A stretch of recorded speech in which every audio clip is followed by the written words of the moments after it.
Breaking news, పశ్చిమాసియాలో యుద్ధం ఇంకా తీవ్రతరం అవుతుంది. ఇప్పటికే అమెరికా అధ్యక్షుడు ట్రంప్ అన్నాడు, ఇరాన్ను రాతియోగం నాటికి నెట్టేస్తాము, దాడులు తీవ్రతరం చేయబోతున్నాము అని. ఊహించని స్థాయిలో ఇరాన్పై తీవ్రమైన దాడులు ఉండబోతున్నాయని ట్రంప్ చెప్పాడు. అందులో భాగంగానే ఇరాన్లో అత్యంత ఎత్తైన వంతెనను, అతిపెద్ద వంతెనను, ఇంకా చెప్పాలంటే ఇది మిడిల్ ఈస్ట్లోనే అతిపెద్ద వంతెన, ఈ వంతెనపై బాంబులు కురిపించి ఆ వంతెనను కూల్చివేశారు. ఇంకా నిర్మాణంలోనే ఉంది. అది ఇరాన్ రాజధాని టెహరాన్ను, కరాచీ నగరాన్ని, ఇరాన్కు వెస్ట్ లో ఉంటుంది ఆ నగరం, ఆ నగరాన్ని కలిపేటటువంటి అతిపెద్ద వంతెన. ఇది మిడిల్ ఈస్ట్ లోనే అతిపెద్ద వంతెన, ఇరాన్ లోనే అతిపెద్ద వంతెనది. మీరు బిగ్ టీవీ స్క్రీన్ పైన చూస్తున్న ఈ వంతెన, ఆ వంతెనని ఒక ఇంజనీరింగ్ అద్భుతంగా చూస్తూ ఉంటారు. ఇంజనీరింగ్ అద్భుతంగా ప్రపంచం మాట్లాడుకుంటూ ఉంటుంది ఆ వంతెన గురించి. ఈ వంతెనను అమెరికా సేనలు, ఇజ్రాయెల్ సేనలు కలిసి కూల్చేశాయి.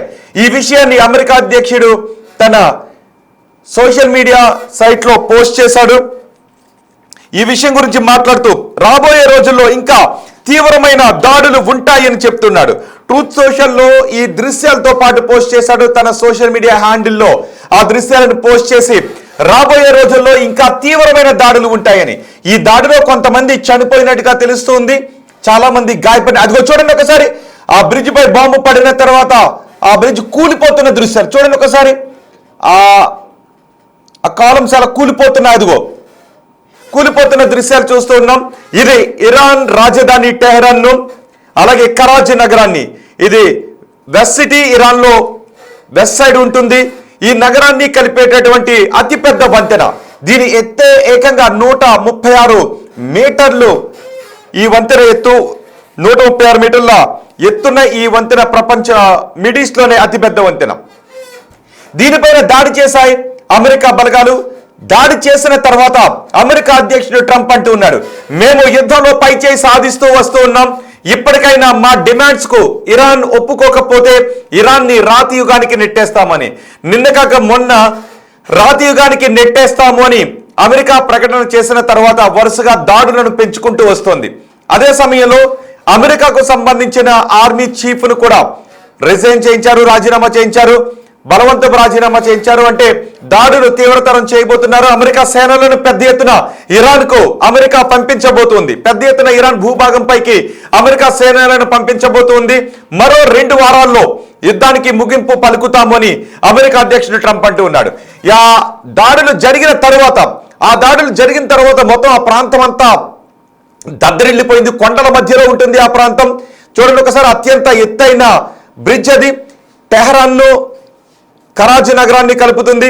ఇక భవిష్యత్తులో ఈ బ్రిడ్జిని ఎప్పటికీ యూజ్ చేసుకోవడానికి అవకాశం లేదు, దానికి రిపేర్లు చేయడానికి అవకాశం లేని విధంగా ఆ బ్రిడ్జిని నాశనం చేశామని అమెరికా చెబుతోంది.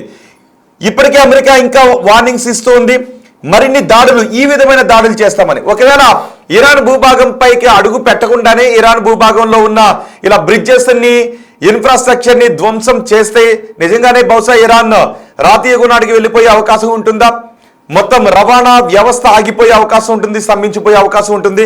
పవర్ ప్లాంట్లను లక్ష్యంగా చేసుకుంటామని అమెరికా చెబుతోంది. ఇరాన్కు సంబంధించిన పవర్ ప్లాంట్లను లక్ష్యంగా చేసుకుంటామని అమెరికా చెబుతోంది. ఒకవేళ పవర్ ప్లాంట్లపై దాడి చేస్తే కమ్యూనికేషన్ వ్యవస్థ, విద్యుత్ వ్యవస్థ దెబ్బతినే అవకాశం ఉంటుంది. ఇంకా ఇరాన్లో కమ్యూనికేషన్ వ్యవస్థ పూర్తిగా దెబ్బతినలేదు. ఇప్పుడు ఈ విధంగా బ్రిడ్జెస్ పై దాడులు చేస్తే మొత్తం రవాణా వ్యవస్థ దెబ్బతినే అవకాశం ఉంటుంది. ఆ తర్వాత విద్యుత్ ప్లాంట్లపై దాడి చేస్తే విద్యుత్ అండ్ కమ్యూనికేషన్ వ్యవస్థ దెబ్బతినే అవకాశం ఉంటుంది. ఒకవేళ అదే జరిగితే ఇరాన్ మరింత చీకట్లోకి వెళ్ళిపోయే అవకాశం ఉంటుంది. అలాంటి పరిస్థితులే వస్తే ఇరాన్ చూస్తూ ఊరుకుంటుందా? ఇరాన్ ఇప్పటికే ఏం చెబుతుంది అంటే, మాపై మీరు దాడులు ఆపకపోతే గల్ఫ్ ప్రాంతాల్లో ఉన్న అమెరికాకు చెందిన కంపెనీలపై దాడులు చేస్తామని చెప్తోంది. నిన్న అమెజాన్ కు సంబంధించిన ఒక కంపెనీపై దాడి చేసింది, ఒక డేటా సెంటర్ పై దాడి చేసింది. సో ఈ ప్రాంతాలను మేము దాడులు చేస్తామని చెప్తోంది. సో అమెరికా స్థావరాలు ఎక్కడెక్కడైతే ఉన్నాయో, ఎయిర్ బేస్లు ఎక్కడెక్కడైతే ఉన్నాయో ఆ కంట్రీస్ ని లక్ష్యంగా చేసుకుని ఇరాన్ దాడులు చేసే అవకాశం ఉంటుంది. ఎందుకంటే నేరుగా అమెరికాపై ఇరాన్ దాడులు చేయలేదు, మహా అయితే ఇజ్రాయెల్ వరకు దాడులు చేయగలుగుతుంది. ఇజ్రాయెల్ పైకి మాత్రమే బాలిస్టిక్ మిసైల్స్ ని ప్రయోగించి దాడులు చేస్తూ ఉంది. కానీ అమెరికాపై దాడులు చేయలేదు కాబట్టి అమెరికా కంపెనీలు ఎక్కడెక్కడైతే ఉన్నాయో ఆ దేశాలపై దాడులు చేస్తోంది. అమెరికా ఎయిర్ బేస్లున్న దేశాలలో అమెరికా కంపెనీలపై దాడులు చేస్తోంది. అమెరికాతో భాగస్వామ్యం ఉన్న ఈ కంపెనీలపైన దాడులు చేస్తుంది. ఒకవేళ ఈ అమెరికా ఇరాన్ ఇన్ఫ్రాస్ట్రక్చర్ను, ఇరాన్లో ఉన్న బ్రిడ్జెస్ను, ఇరాన్లో ఉన్న ఈ విద్యుత్ ప్లాంట్లను టార్గెట్ చేసుకుంటే ఇరాన్ ఏం చేస్తుంది? ఇరాన్ లొంగిపోతుందా? లేదు సౌదీ అరేబియాను, కువైట్లోనూ, బెహ్రాన్లోనూ ఉన్న అక్కడ పవర్ ప్లాంట్లను, అక్కడ ఇన్ఫ్రాస్ట్రక్చర్ను ధ్వంసం చేయడానికి తెగిస్తే ఆయా దేశాలు కూడా అప్పుడు యుద్ధంలోకి ఎంట్రీ ఇస్తే ఆ తర్వాత యుద్ధ స్వరూపం ఏ విధంగా మారుతుంది అనే ఒక భయం, ఆందోళన వ్యక్తమవుతుంది. నిజంగానే ట్రంప్ 2-3 వారాల యుద్ధాన్ని ముగించగలుగుతాడా? ఒకవేళ ట్రంప్ నిజంగా 2-3 వారాల యుద్ధాన్ని ముగించగలిగే సత్తానే ఉన్నట్లయితే, వ్యూహమే ఉన్నట్లయితే, ఆసక్తే ఉన్నట్లయితే ఈ పాటికే యుద్ధాన్ని ముగించేవాడు. కానీ ఎప్పటికప్పుడు 2-3 వారాలు అని అంటూనే ఉన్నాడు. నెల రోజులు దాటేసింది. ఫిబ్రవరి 28వ తారీఖున యుద్ధం ప్రారంభమైంది. ఈరోజు ఏప్రిల్ 3వ తారీఖు. సో ఇంకా 2 వారాలు అని అంటున్నాడు. సో 2 వారాల్లో యుద్ధం ముగుస్తుందా? ఎందుకంటే ఇరాన్ ఎక్కడ తగ్గడం లేదు. ఇప్పటికే ఇరాన్ ఏం చెబుతుంది? మమ్మల్ని తక్కువగా అంచనా వేయకండి, మీరు అబాసు పాలయ్యి ఈ యుద్ధం నుంచి వెనుదిరగాల్సిన పరిస్థితులు వస్తాయని. సో ట్రంప్ రోజుకో ప్రకటన చేస్తూ ఉన్నాడు. హర్ముజ్ జలసంధిని తెరిపించాలి, శుద్ధి చేసిన యురేనియాన్ని స్వాధీనం చేసుకోవాలి. అందులో భాగంగా మా డిమాండ్స్కు ఇరాన్ ఒప్పుకోకపోతే మరిన్ని దాడులు చేస్తాం, రాతీయుగు నాటికి తీసుకువెళ్ళిపోతామని ట్రంప్ అన్నాడు. ఇప్పుడు ఇరాన్ని ట్రంప్ రాతీయుగు నాటికి తీసుకువెళ్ళబోతూ ఉన్నాడా? అదే పరిస్థితుల్లో ఎక్కువ మంది సైనికులను పంపించడం ద్వారా ఇరాన్ మిగిలిన దేశాలపై, అమెరికా ఎయిర్ బేస్లు ఉన్న దేశాలపై, ఎందుకంటే సైన్యాన్ని పంపించిన నేరుగా అమెరికా నుంచి రావడం ఇరాన్ భూభాగం పైకి మాత్రమే రాలేవు.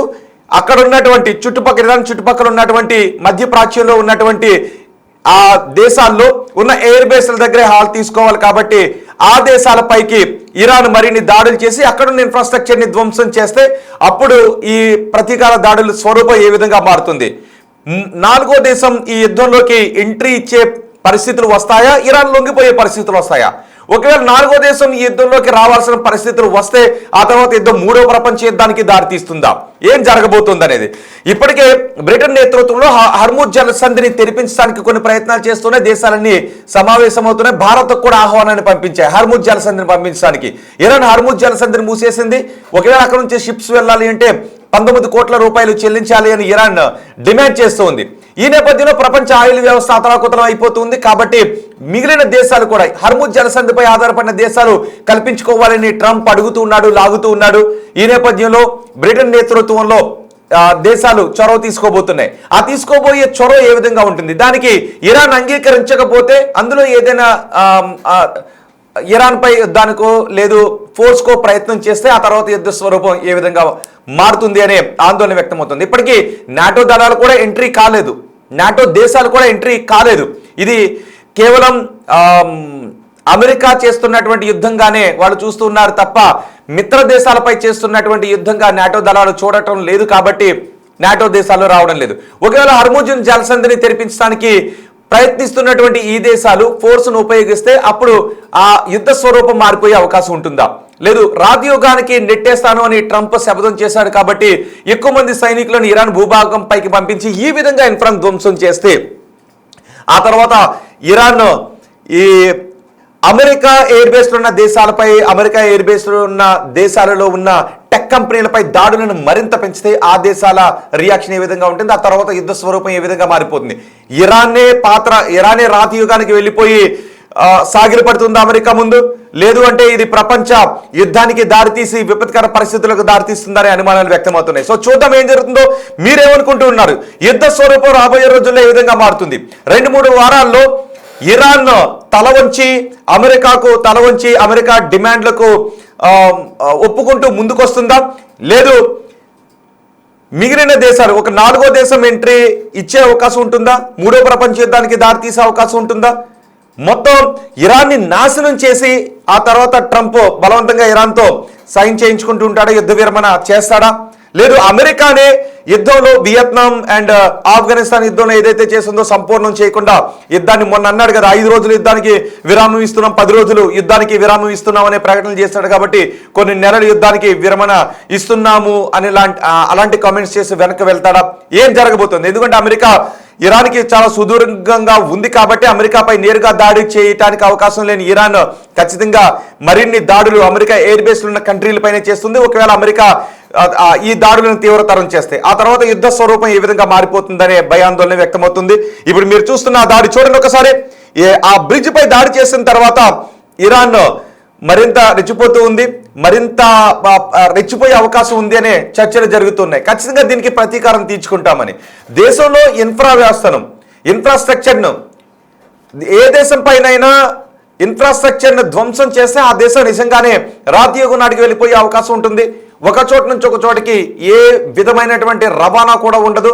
ఆ ఏరియా అంతా కూడా ఐసోలేట్ అయిపోయే అవకాశం ఉంటుంది. కాబట్టి అక్కడ కొన్ని దశాబ్దాల పాటు ఆర్థిక అభివృద్ధి ఆగిపోయేటటువంటి అవకాశం ఉంటుంది. సో ఇప్పుడు అమెరికా తన నెక్స్ట్ లెవెల్ ప్లాన్ బిని ఇంప్లిమెంట్ చేసే విధానంలో ముందుకు వెళుతుంది. మరిన్ని బ్రిడ్జెస్ను, మరిన్ని పవర్ ప్లాంట్లను లక్ష్యంగా చేసుకుని దాడులు జరిగితే ఏ విధంగా ఉంటుందో చూద్దాం. నిజంగా 2-3 వారాల్లో ఇరాన్ని రాతియుగం నాటికి నెట్టేసే దాడులు, తీవ్రతరమైన దాడులు చేస్తుందా? ఈ దాడులు చూస్తే మీకేమనిపిస్తుంది? అదిగో చూడండి ఒకసారి. ఇరాన్ పై దాడులు చేస్తున్నటువంటి చిమ్మ చీకట్లో మిసైల్స్ ఇరాన్ భూభాగం పైకి దూసుకొస్తున్నటువంటి దృశ్యాలు.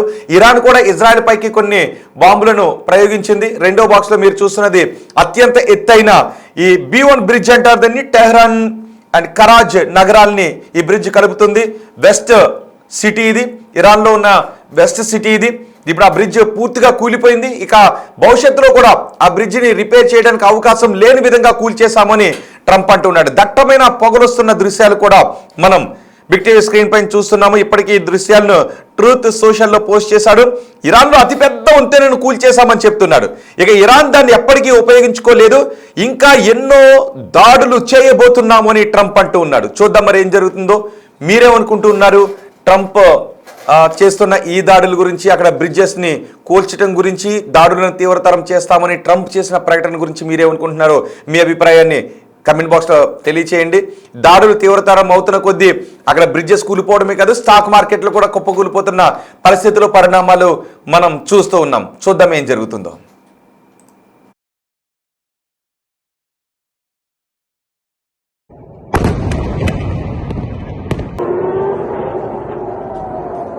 Show! Show! Show!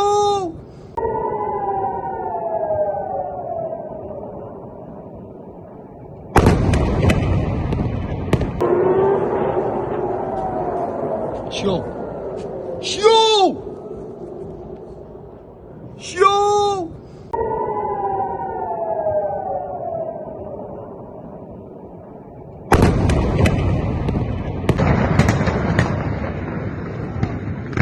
Guacho, corre, vas a hacer. Corre, gacho, dale. No sé. No.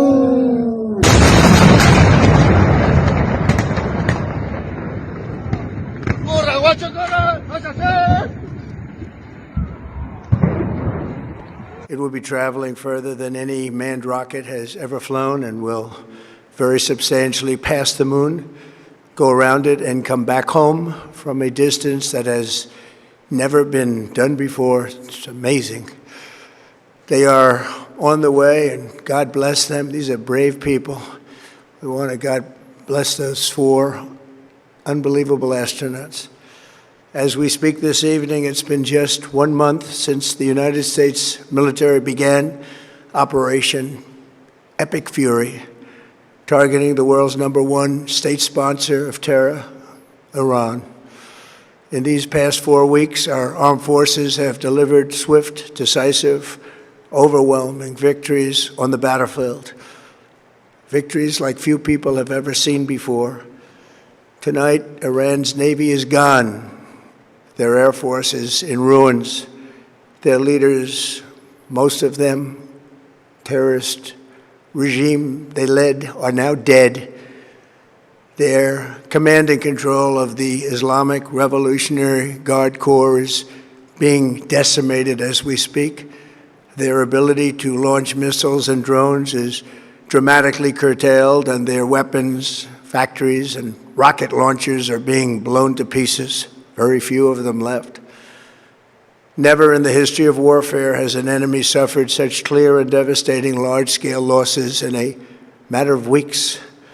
Our enemies are losing in America, as it has been for 5 years under my presidency, is winning, and now winning bigger than ever before. Before discussing this current situation, I also want to thank our troops for the masterful job they did in taking the country of Venezuela in a matter of minutes. That hit was quick, lethal, violent, and respected by everyone all over the world. After rebuilding our military during my first term, we have by far the strongest military anywhere in the world, and now we're working along with Venezuela and are in a true sense joint venture partners. We're getting along incredibly well in the production and sale of massive amounts of oil and gas, the second largest reserves on earth after the United States of America. We're now totally independent of the Middle East, and yet we are there to help. We don't have to be there. We don't need their oil. We don't need anything they have, but we're there to help our allies.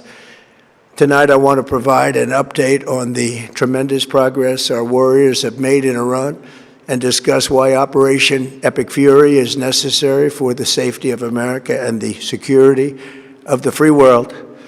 From the very first day I announced my campaign for president in 2015, I have vowed that I would never allow Iran to have a nuclear weapon.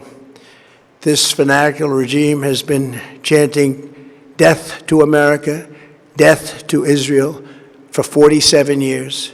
Their proxies were behind the murder of 241 Americans in the Marine barracks bombing in Beirut, the slaughter of hundreds of our service members with roadside bombs. They were involved in the attack on the USS Cole, and they carried out the countless other heinous acts, including the just horrible, bloody atrocities of October 7th in Israel, something that most people have never seen anything like it.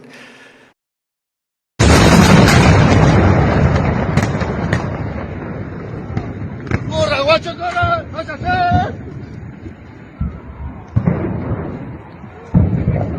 ¡Corre, gato, dale! No sé.